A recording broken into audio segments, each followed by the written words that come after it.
Hallo zusammen, ich freue mich, dass so viele hier auch dabei sind. Ja, ich dachte, ich mache mal einfach das erste Video und zeige euch mal, in welche Richtung das ungefähr gehen soll. Ihr habt vielleicht gemerkt, ich habe immer noch kein Gesicht von mir online und das soll auch, glaube ich, so bleiben. Weil ich das einfach irgendwie nicht so cool finde. Ich weiß nicht, dann zerstört man irgendwie Illusionen. Ich hatte da irgendwann mal ein Video, ich weiß nicht, ob ihr Soviet Womble kennt, das ist ein YouTuber, den feiere ich persönlich unglaublich. Und ich habe dem seine Videos schon eine Weile verfolgt und irgendwann hatte ich mal ein Face-Reveal gesehen, was unfreiwillig von ihm war, aber was trotzdem passiert ist. Und ich fand es irgendwie ein bisschen befremdlich, dann sein Gesicht zu sehen. Und ich will diese Illusion bei euch nicht zerstören. Ich weiß nicht, wie ihr mich vorstellt, ob ich quasi eine Anonymous-Maske bei euch aufhab oder sowas, keine Ahnung. Aber ich finde es irgendwie witzig. Weil, ja, ich würde das ganz gerne, glaube ich, so lassen. Deswegen hier der wunderschöne Matrix-Hintergrund, den ich jetzt auch gerade angucke und der einfach sehr, sehr hypnotisierend ist. Ich musste aufpassen, glaube ich. Okay, was ich eigentlich mit euch bereden wollte ist, oder euch erzählen wollte, ist eigentlich mal so ein bisschen Jetlag, ne? Jetlag ist eine furchtbare Sache und das ist echt. Boah, also ich weiß nicht, wer von euch schon mal so weit geflogen ist, schreibt mir auch gerne in die Kommentare. Ich finde das irgendwie, glaube ich, fände ich ziemlich faszinierend, wie ihr damit umgegangen seid.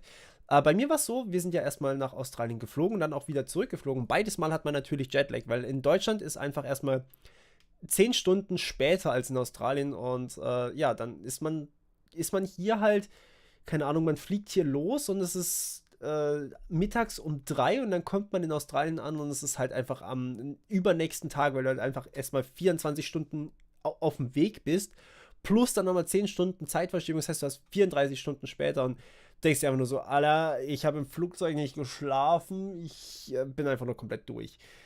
Und dann kommst du da an und es ist eigentlich für dich mitten in der Nacht und da scheint halt einfach die fucking Sonne und du denkst dir so, nein, ich will schlafen. Ähm, ich hab's in Australien, als wir angekommen sind, habe ich es tatsächlich geschafft, bis um 19 Uhr wach zu bleiben und dann bin ich einfach eingeratzt. Ja, war ziemlich witzig, weil ich dann vor allem am nächsten Tag bis 13 Uhr geschlafen habe. Das heißt, ich habe unfassbar lange geschlafen. Ja, sehr, sehr lange geschlafen. Von 19 Uhr abends bis 13 Uhr am nächsten Tag. Ihr könnt euch vorstellen, wie fertig ich war. Aber irgendwie jetzt auf dem Rückflug war es ganz komisch. Also ich habe auch in Australien dann ewig gebraucht, bis ich mich angepasst hatte. Irgendwie so eine halbe Woche oder sowas. Und als wir wieder zurückgekommen sind, bin ich erstmal überhaupt nicht müde gewesen, obwohl ich im Flieger noch weniger geschlafen hatte als auf dem Hinflug. Und ja, jetzt bin ich wieder hier, bin auch einigermaßen akklimatisiert. Ihr wisst, ich bin seit Donnerstag letzte Woche, Alter, das ist schon fast eine Woche, bin ich jetzt schon wieder hier. Und da fuck, ich bin halt immer noch nicht ganz von meinem Jetlag wieder erholt. Irgendwann abends habe ich mich mal getroffen, um Pen and Paper anzugucken auf Rocket Beans mit einem Freund zusammen. Und ich bin ständig eingeschlafen. Das hat um 20:30 Uhr angefangen und ich bin einfach eingepennt die ganze Zeit. Und keine Ahnung, es war echt befremdlich. Und um 12 bin ich dann endgültig ins Bett gefallen und einfach nur noch tot gewesen.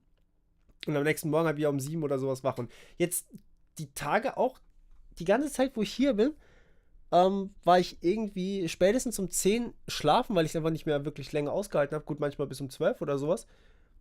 Und dann am nächsten Morgen halt wieder um 5 wach, ne? Das ist immer noch so. Gut, jetzt heute um 6, aber ich glaube, es normalisiert sich langsam, aber ich glaube, ich habe einen sehr seltsamen Schlafrhythmus aktuell. Ich meine, keine Sau würde freiwillig um 6 Uhr aufstehen, wenn er, keine Ahnung, bis 7 oder 8 schlafen könnte. Ich fange dann halt um 6 Uhr morgens an zu arbeiten.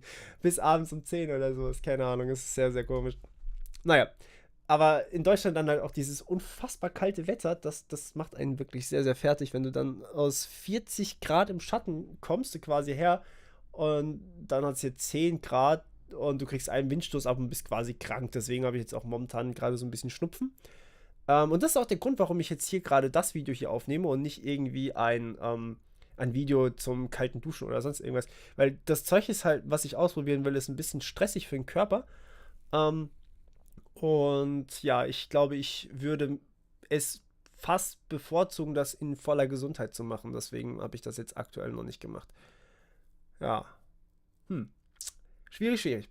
Schreibt mir gerne mal eure Meinung in den Kommentaren dazu. Und ja, ich habe keine Ahnung, wie das Video jetzt hier ankommt. Ich bin echt mal auf euer Feedback gespannt, weil, wie gesagt, ich mache das hier jetzt im Endeffekt auch auf euer Feedback hin und ich freue mich zu hören, wie es bei euch eigentlich so ankommt. Gut, dann war's das von meiner Seite schon wieder und ja, bis zum nächsten Mal. Ciao.